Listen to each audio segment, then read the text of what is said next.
করছে এমন কিছু মানুষের, যে মানুষগুলো এদেশের স্বাধীনতা সার্বভৌমত্বের জন্য, ইনসাফ এবং ন্যায় বিচার প্রতিষ্ঠা করবার জন্য, জনগণের অধিকার আদায় করার জন্য নিজের সর্বোচ্চ শক্তিকে যারা আল্লাহর রাহে কোরবান করবে, এরকম কিছু তরুণের জন্য গোটা দেশের মানুষ অপেক্ষা করছে।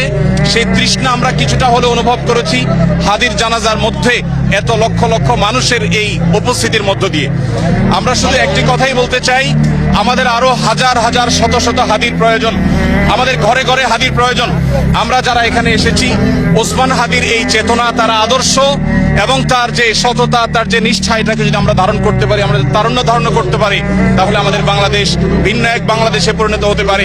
বিশ্বের মানচিত্রে আমাদের মাথা আমরা উঁচু করে দাঁড়াতে পারি। সেই প্রেরণা যেন আমাদের তরুণরা ধারণ করতে পারে, হাদির আদর্শকে যেন আমরা প্রত্যেকে বুকে ধারণ করতে পারি এবং আমাদের প্রিয় স্বদেশকে, এদেশের স্বাধীনতা, সার্বভৌমত্ব, ন্যায় বিচার, এদেশের উন্নতি অগ্রগতির জন্য আমরা সবাই যেন যার যার জায়গা থেকে সর্বোচ্চ শ্রম, মেধা, জীবন, যৌবন সব আমরা কোরবান করতে পারি। সেই শিক্ষা যেন আমরা ধারণ করতে পারি, এটাই হলো একমাত্র চাওয়া। আমি দোয়া করি আল্লাহ তাআলা ওসমান হাদিকে শাহাদাতের সর্বোচ্চ মাকাম দান করুন এবং সেই সাথে ওসমান হাদির যে প্রেরণা, তার যে আদর্শ, তার যে চেতনা, সেটা যেন এই দেশে, এদেশের বিভিন্ন প্রান্তে প্রান্তরে যেন যুগ যুগ ধরে, শতাব্দীর পর শতাব্দী ধরে যেন টিকে থাকে, বেঁচে থাকে। স্বাধীনতা সার্বভৌমত্বকে ধারণ করবার মতো তারুণ্য যেন আমাদেরকে আরো উজ্জীবিত করে, আরো অনুপ্রাণিত করে।